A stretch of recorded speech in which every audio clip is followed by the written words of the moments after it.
All right, welcome back to the channel. This is Jason with liftmaster 1280 or Jason's Affordable Garage Door Repair Service and Maintenance. Today, I'm going to show you how to adjust the limits on a Chamberlain liftmaster Sears Craftsman Rainer opener that has the screw type mechanical limits. As you can see, this garage door is not fully closed. So what you're going to do is you're going to get up on a ladder and just get a straight screwdriver that will fit in the hole to adjust it. Now, if you look, you have two dials, up and down.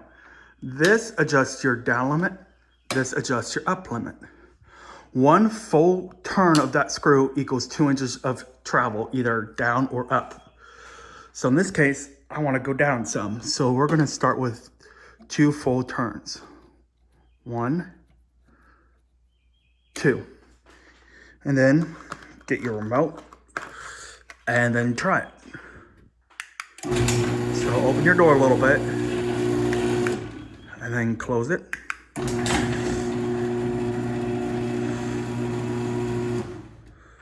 Okay, I still got a little ways to go, so we're gonna do another 2 turns. 1, 2. Okay, and then try it.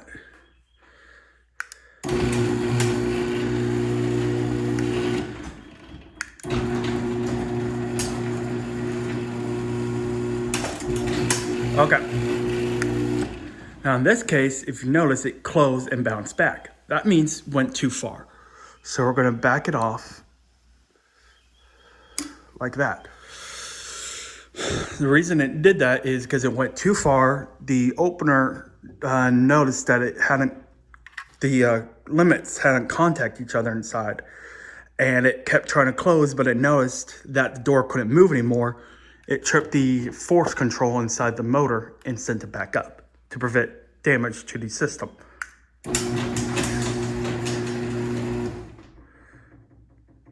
Okay, we're gonna go quarter of a turn. More, downward. You want a nice seal on the bottom and the header. Okay. If you get a little bit of slight bow in the rail and slight sag in your chain, you're fine. Okay, now we're going to test the open and see if it's going up far enough, and if not, we'll adjust it if needed, and I'll show you how.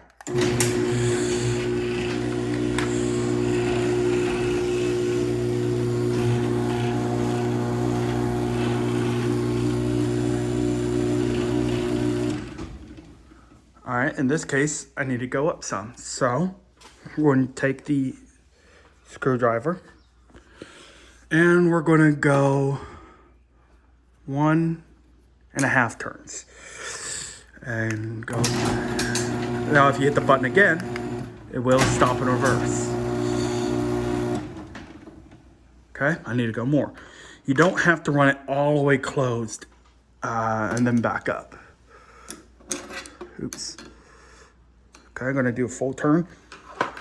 If you do that, if you run it all the way down and then all the way back up, like that, just to test your up limit, that's a better way of overheating the motor.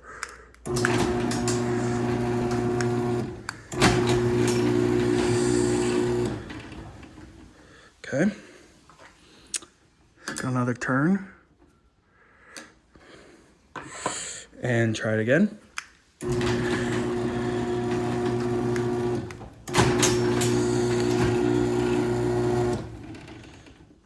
Okay, still need to go a little more.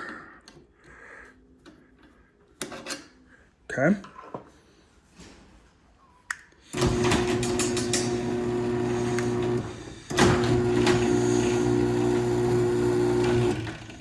Okay, in this case, we went too far. No, we didn't hit the emergency stop bolt. There is not one there. Normally there'd be an emergency stop bolt here. It got taken out. I forget why and hasn't been put back. But you can see it's too high. It's going way past the header. You don't need it that high. That's just putting more strain on the system. So we're gonna go back, a turn, and try again.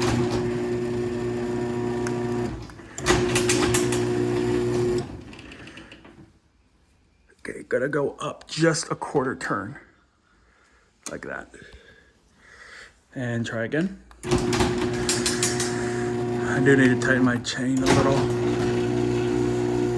But perfect. Let me show you what you need to have it at. When you're setting the limit, up limit, you just want it just at the header or slightly above. You don't want it like it was because that's going further. You don't need it going further than this because your car's not gonna hit it. If your car hits the door, well, it's gonna hit this first before it hits the door. And when you have it open too far, you put strain on your cables and you start back winding the spring that opens and closes the door. So now that that's set, what you want to do is you want to get a piece of wood. In this case, it's like a 2x4, or use a brick or something like that's about 1/2 inch thick or so, and close the door on it. Because when it closes, you want it to hit the object in reverse. If not, we'll have to either adjust the down limit a little more or the force control, and I'll show you that as well. So let's see what happens.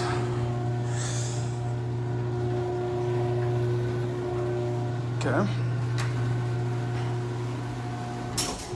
In this case, it reversed, which is what you want. And the reason you want that, it to reverse, is because, let's go up, it's a little noisy.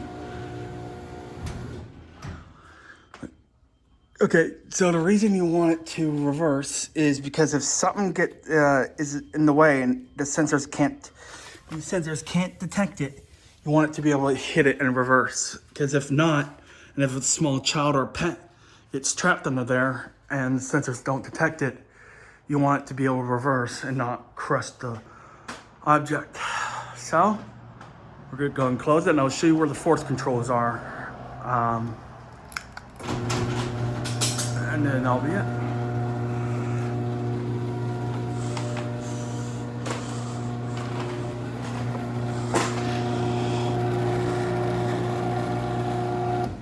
Okay, so the force controls are on the back of the unit where the wire is, like I showed you with when I on how to program the remote. It's bright. See those two blue dials? That is for your up force, that is for your close force. You don't want them all the way at 7 or 9, because that's putting a lot of stress on the opener, and if it reverses off of an object and it's at 7 or 9, which is maxed out, then you need a new opener. And then there's also possibly something wrong with the door if it needs that much force to move the door. And same thing with as the limit. Just take a flathead screwdriver, come in here and adjust it. Just it very small increments at a time until it has enough force to move the door up and down. If you have to go past 5, before it finally moves the door, then you have something wrong with the door, and you need to have it looked at, because as you saw by mine, it doesn't take much to move this door up and down, and it doesn't doesn't periodically stop because the force, it works perfectly even in cold weather. So that's how you adjust the limits and do a force test on using an object. Like a 2x4, you could use a brick, you could use anything that's 1/2 inch thick. So anyway, hope this is helpful. If you have any questions, leave them down in the comment box below. Like this video, share it with somebody that you know would benefit from this. And if you haven't, subscribe, ring the bell. And that's going to be about it. So I hope you guys enjoyed. This is Jason with Jason's Garage Door Repair and Maintenance, showing you how to adjust your limits. Thanks for watching. I'll catch you next time.